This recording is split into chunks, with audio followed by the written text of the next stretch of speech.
Comment l'aspiration a changé ma vie, a transformé ma vision et m'a apporté plus de courage, d'envie d'être à l'écoute de moi.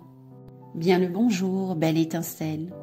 Bienvenue dans Miroir de Femmes, le podcast épanouissant pour les femmes, les mères en quête d'évolution et de spiritualité. Je m'appelle Bénédicte. Je suis guide pour des voyages d'exploration intérieure grâce au miroir magique que le monde qui nous entoure nous offre. Je m'adresse à toi, belle femme, en recherche d'équilibre entre ton rôle de femme et de mère, toi qui désires être à l'écoute de tes véritables besoins, avec cette volonté d'y répondre en toute légitimité et sans culpabilité.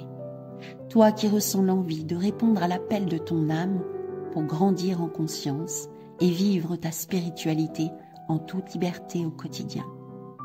Je vais te conter ici des histoires de la magie, de l'âme qui agit, des récits de clés qui t'ouvriront de nouvelles portes pour élargir ta vision. Prête pour le grand voyage? Alors c'est parti, abonne-toi pour que chaque épisode arrive à toi. Dans cet épisode, je vais te parler d'aspiration. Ce mot a pris tout son sens lors d'une formation, au cours de laquelle j'ai reçu une carte sur laquelle il était marqué « Aspiration ». C'était à la suite d'un exercice qui consistait à se mettre en lien d'âme à âme, une pratique faite en duo, et je me suis retrouvée avec une autre Bénédicte.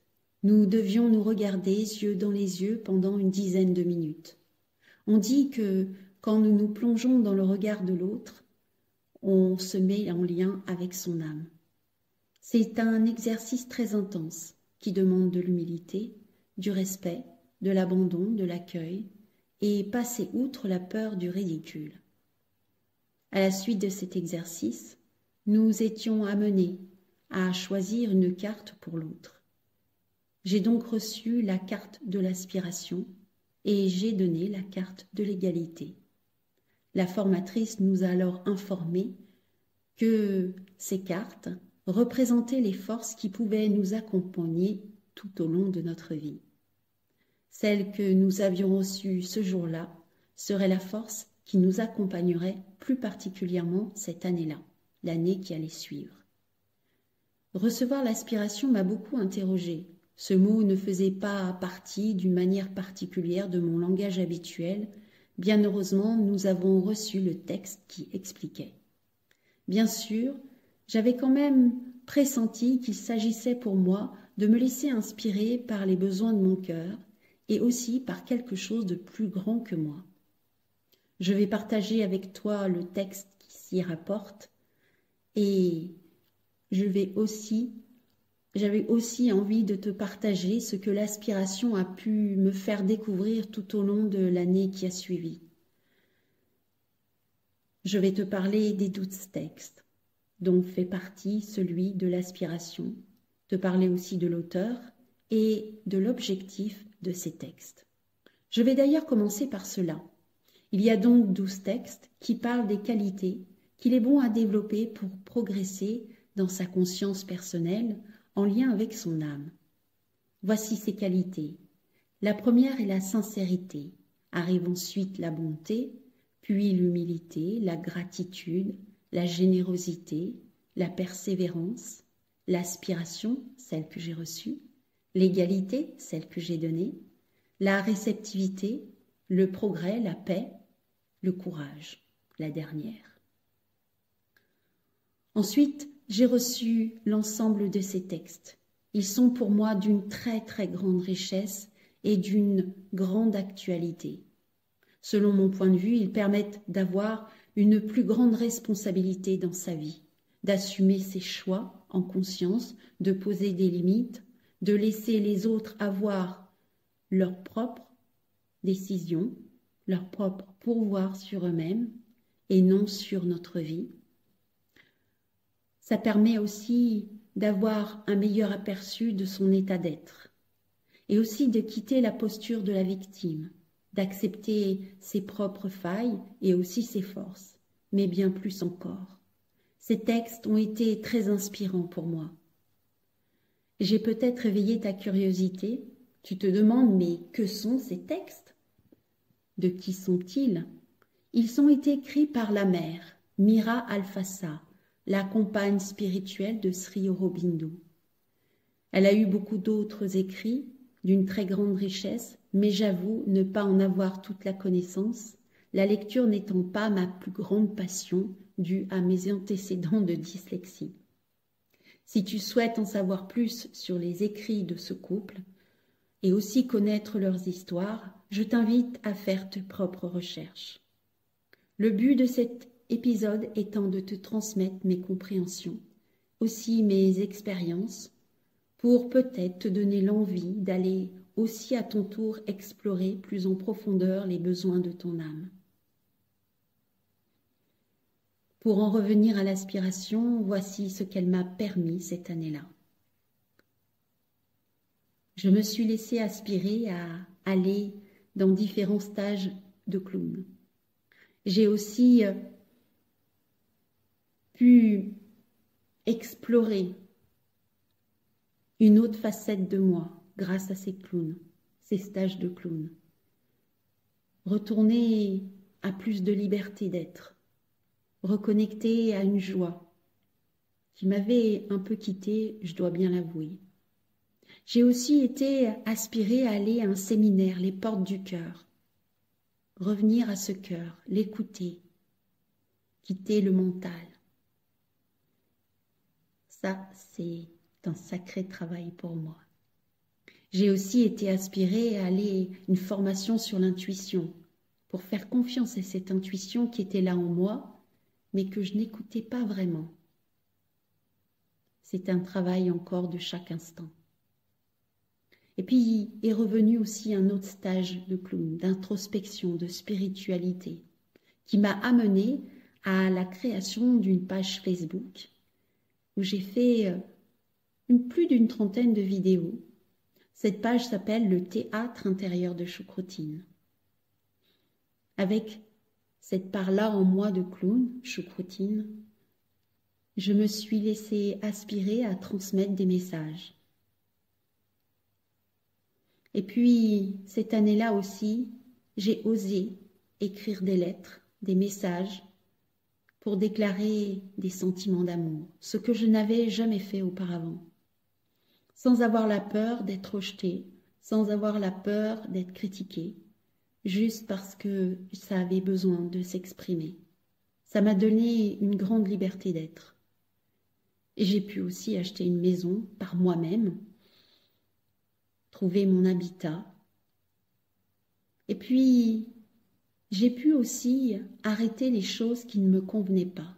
Je faisais partie d'un cercle de femmes et bien que ce cercle de femmes était bien, j'ai rencontré de très belles personnes, mais à un moment donné, j'ai senti qu'ils ne me correspondaient plus.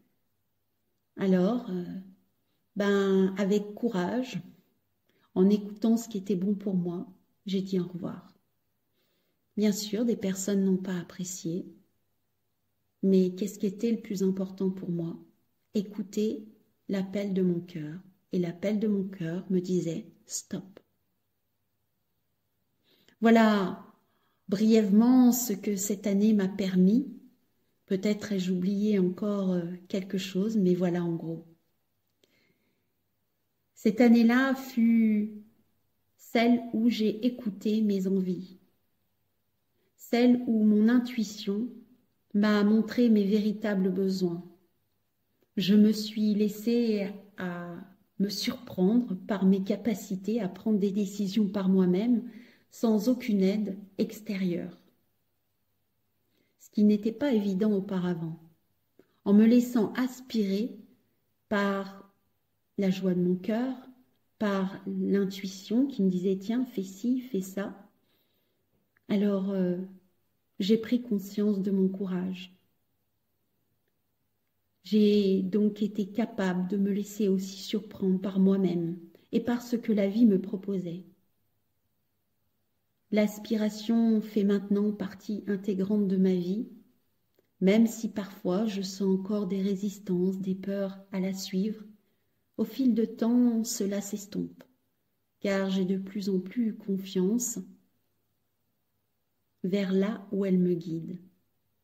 C'est pour moi un réel cadeau que nous pouvons nous faire en nous laissant guider par elle, sachant qu'il est nécessaire pour cela d'écouter son courage et de quitter ses a priori. Je ne dis pas que c'est toujours facile, pourtant cela en vaut la peine. L'aspiration nous permet de sortir des sentiers battus, d'ouvrir de nouveaux espaces. C'est une véritable aventure qui rend vivant, vivante et acteur, actrice de nos vies, selon mon point de vue, bien entendu. Alors voici le texte qui parle de l'aspiration selon la mère Mira Alfassa. L'aspiration est une qualité que l'on peut percevoir très nettement sur le plan physique. Quand vous aspirez, vous faites entrer de l'air frais en vous, de l'air qui est juste devant vous et qui est plein d'énergie. C'est donc un mouvement qui n'a rien à voir avec ce que nous traînons derrière nous. C'est un mouvement qui nous permet de rester de l'avant, d'aller de l'avant, et qui inspire un mouvement, un dynamisme réel. Deux éléments que nous pouvons intégrer que si nous sommes capables d'accepter qu'il y a près de nous quelque chose vers laquelle nous pouvons nous diriger si nous en prenons l'initiative. Quand l'aspiration est seulement perçue, elle peut provoquer un ressenti désagréable si nous ne nous décidons pas à faire le premier pas. Tant que nous n'amorcerons pas ce mouvement en avant, nous ne pourrons que nous sentir incomplets ou comme envahis par un vide intérieur. L'aspiration est une force fabuleuse, pour autant que nous soyons prêts à nous mettre en marche vers le cœur de l'univers. Intuitivement, l'aspiration est une qualité qui nous permet de nous engager sur des chemins qui font peur à beaucoup de personnes, confinées dans ce qu'elles croient être leur vie. Ces chemins sont volontairement étroits, volontairement arides, volontairement difficiles à parcourir et pleins d'obstacles que l'on n'est pas certain de pouvoir franchir sans une certaine forte volonté de notre part. Cette inquiétude se justifie par le but à atteindre, qui n'est jamais visible et souvent cette grimpée vers les étoiles est entrecoupée de plusieurs traversées du désert, des étapes qui peuvent être très fructueuses. Dans ces moments particuliers, si l'aspiration est toujours bien présente en nous, nous découvrons que ce n'est pas les bonnes réponses existentielles que nous devons entendre, ce sont les bonnes questions que nous devons exprimer par nous-mêmes, les vraies réponses étant cachées derrière. Nous n'avons vraiment aucune raison d'être inquiets, pour la seule raison que l'aspiration et l'énergie qui nous porte, non dans des chemins perdus, pas plus que dans le désert, mais simplement au plus profond de soi, et cela demande une grande volonté. Cette qualité est parmi les plus importantes, et elle va nous aider à passer au-dessus de tous les obstacles de la vie. Un jour, sans que nous nous y attendions, nous découvrirons que nous avons traversé un immense espace.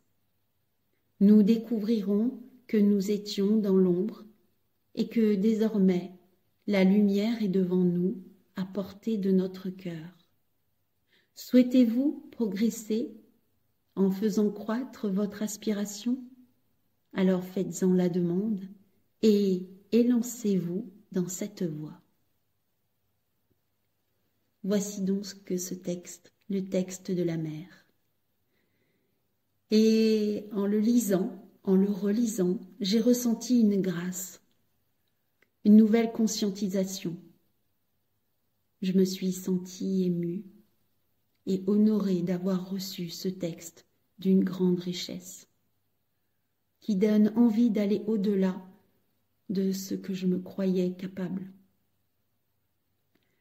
Cette lecture pour moi m'a permis de voir davantage une possibilité de croissance, d'évoluer vers plus de conscience, plus de courage, plus de foi. Cela me permet aussi de comprendre mon envie, mon désir, ma volonté à transmettre, à partager pour que d'autres femmes puissent découvrir leur puissance, leur capacité, leur possibilité, leur immensité pour vivre une vie pleine de sens qui les rende de plus en plus vivantes. Voici donc le partage de ce jour. Je serais heureuse d'avoir ton ressenti, ton point de vue. Qu'est-ce que cette écoute t'a apporté ?